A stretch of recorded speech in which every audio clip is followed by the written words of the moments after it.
Assalamu alaikum students. Today we will discuss digestion in man, digestion in oral cavity and peristalsis. This topic is from biology part 1, chapter number 12. Digestive system of man. Let's start its introduction. Digestive system of man consists of a long coil tube. Actually, digestive system is a long tube. That tube extends from the mouth to the anus. The main parts in the direction of passage of food or the parts of digestive system are: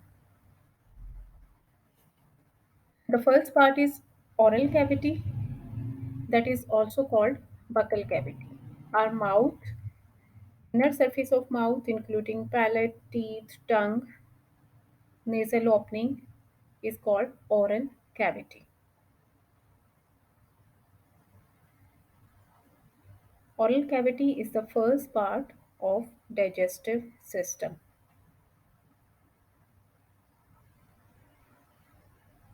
The next part of digestive system is esophagus. Esophagus is next part. Starting from oral cavity, our tube is called esophagus. The next part is stomach, that is a muscular bag where temporarily food store. Next to stomach is small intestine.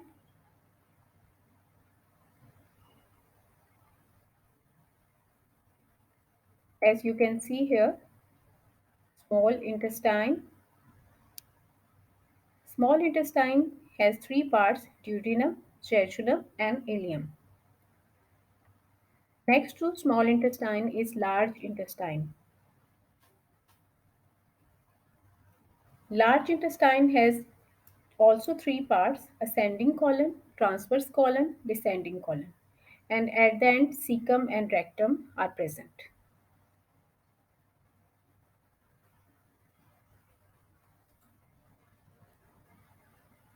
Digestive system of man consists of oral or buccal cavity, esophagus, stomach, small intestine, and large intestine. These are the parts of digestive system of man.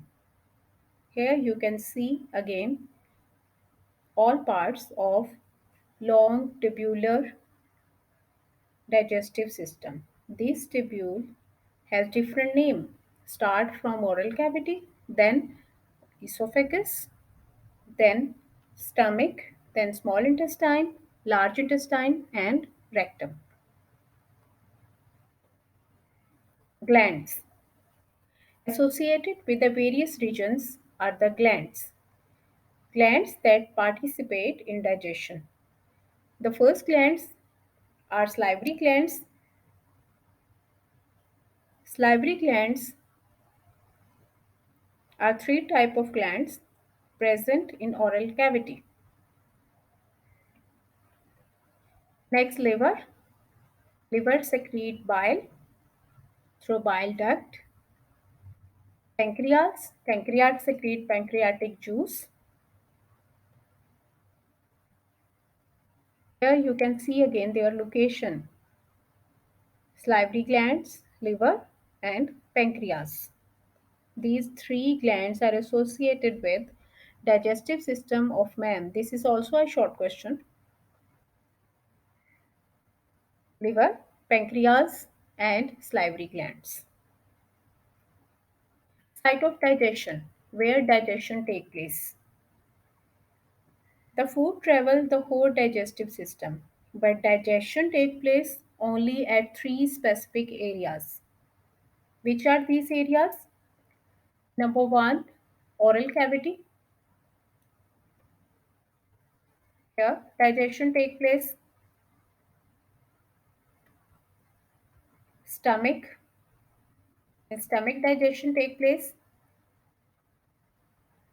And in small intestine, there are three areas where digestion take place: oral cavity, stomach, and small intestine. This is small intestine.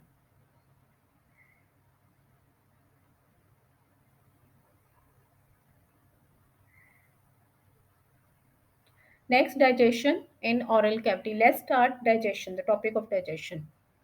We have discussed parts of digestive system, glands associated with digestive system, and sites of digestion. Now, parts. Let's start digestion. Digestion in oral cavity.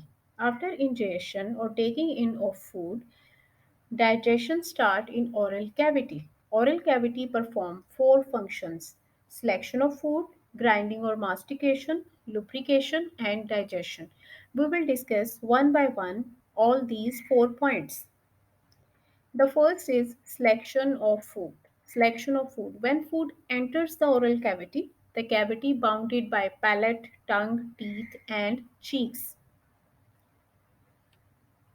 Food is selected by its site.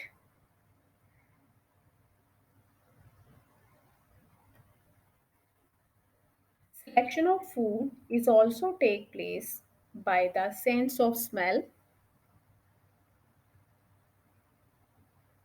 taste,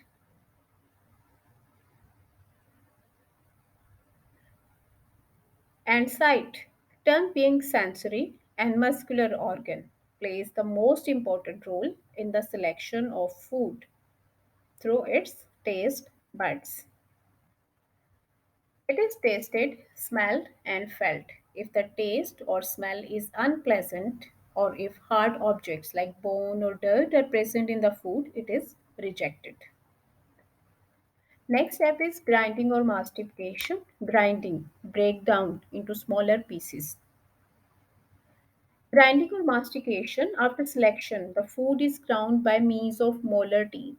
Our last teeth present at the end teeth are called molar teeth into smaller pieces. This is useful because the esophagus allow relatively small pieces to pass through it, and small pieces have much more surface for the enzymes to attack.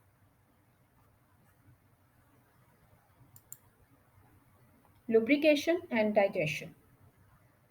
Lubrication, providing moisture, and digestion. These are the main functions of the oral cavity accomplished by saliva. Saliva is very important. Saliva is secreted by three pair of salivary glands, namely sublingual, tongue, gland situated below the tongue. Here you can see sublingual gland present below the tongue, submaxillary gland behind the jaw. There are three pair of salivary glands: sublingual below the tongue, submandibular or submaxillary behind the jaws, and parotid in front of the ears. Composition of saliva. Saliva produced by these glands contain three important ingredients: water and mucus, sodium bicarbonate, and some other salts. Carbonate digesting enzyme, amylase, or ptyalin. Saliva. Water and mucus. Water and mucus together make a slimy liquid which serve to moisten and lubricate the food so that it can be chewed efficiently and pass through the esophagus smoothly. Sodium bicarbonate, the next component of saliva. We are discussing the components of saliva and their function. Sodium bicarbonate and some other salts are slightly antiseptic, but their main function is to stabilize the pH of food. Fresh saliva is alkaline with a pH of nearly 8, quickly loses carbon dioxide and gets to pH 6.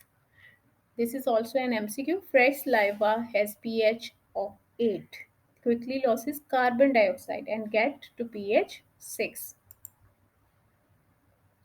Ptyalin is a carbohydrate digesting enzyme which digests starch and glycogen to maltose. It means in our mouth, starch is converted into glycogen and into maltose. The next step is swallowing. As a result of mastication, the softened, partially digested, slimy food mass is rolled into small oral lump called a bolus. which is then pushed to the back of the mouth by the action of tongue and muscular pharynx, which ensure that the food does not enter the windpipe. Here you can see bolus of food. After mastication, the food convert into a slimy ball that is called bolus. With esophagus, windpipe is present. We have to send bolus into esophagus but prevent it to enter in windpipe. So there are some steps to prevent food to enter into windpipe. Following are the events which occur during swallowing. Pushing bolus to the back of the mouth cavity. The tongue move upward and backward against the roof of the mouth, forcing the bolus to the back of the mouth cavity, closing the nasal opening and closing the opening of the windpipe. The backward movement of the tongue pushes the soft palate up and closes the nasal opening at the back.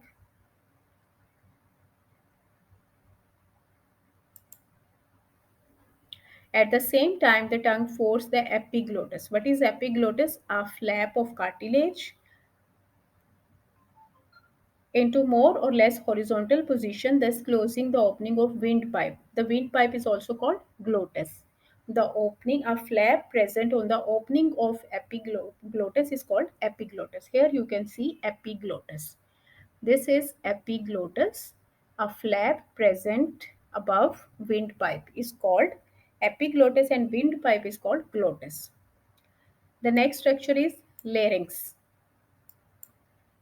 The larynx cartilage round the top of the windpipe. What is larynx? The cartilage round the top of the windpipe is called larynx. Move upward under the back of the tongue. The glottis is partially closed by the contraction of ring of muscles. The food does not enter the partially open glottis because the epiglottis divert the food mass to one side of the opening and safely down the esophagus. The beginning of the swallowing action is voluntary, but once the food reaches the back of the mouth, swallowing become automatic. The food is then forced down the esophagus by peristalsis.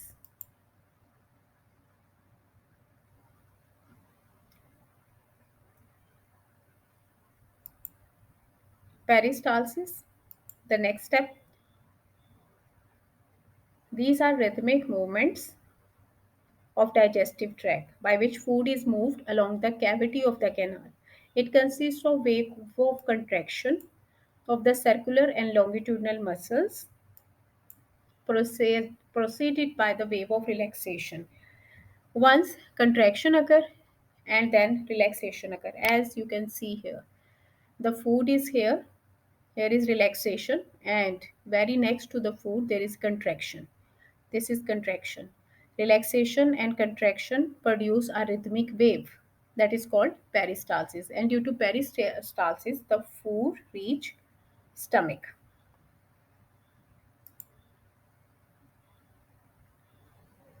Peristalsis starts just behind the mass of food from the buccal cavity, along the esophagus to the stomach, and then along the whole alimentary canal, whole digestive system. Antiperistalsis, occasionally the movement are reversed, with the result food may be passed from the intestine back into the stomach and even into the mouth. This movement is called antiperistalsis, leading to vomiting. Hunger pang. Hunger contractions are peristaltic contractions which are increased by low blood glucose level and are sufficiently strong to create an uncomfortable sensation, often called a hunger pang. Hunger pangs usually begin 12 to 24 hours after the previous meal or in less time for some people.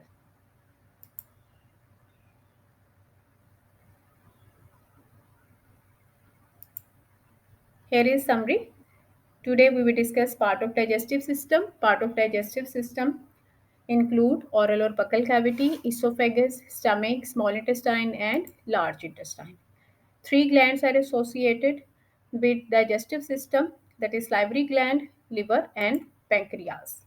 There are three sites of digestion. Oral cavity, stomach, and small intestine. Digestion in oral cavity perform four functions: selection of food, grinding or mastication, lubrication, and digestion. Then swallowing along the esophagus. Peristalsis, due to peristalsis, this is rhythmic movement, alternate contraction and relaxation. A wave is produced that push food from esophagus to stomach. The reverse of peristalsis are antiperistalsis that lead to vomiting and hunger pang. With that, we have completed our topic. Thank you for watching.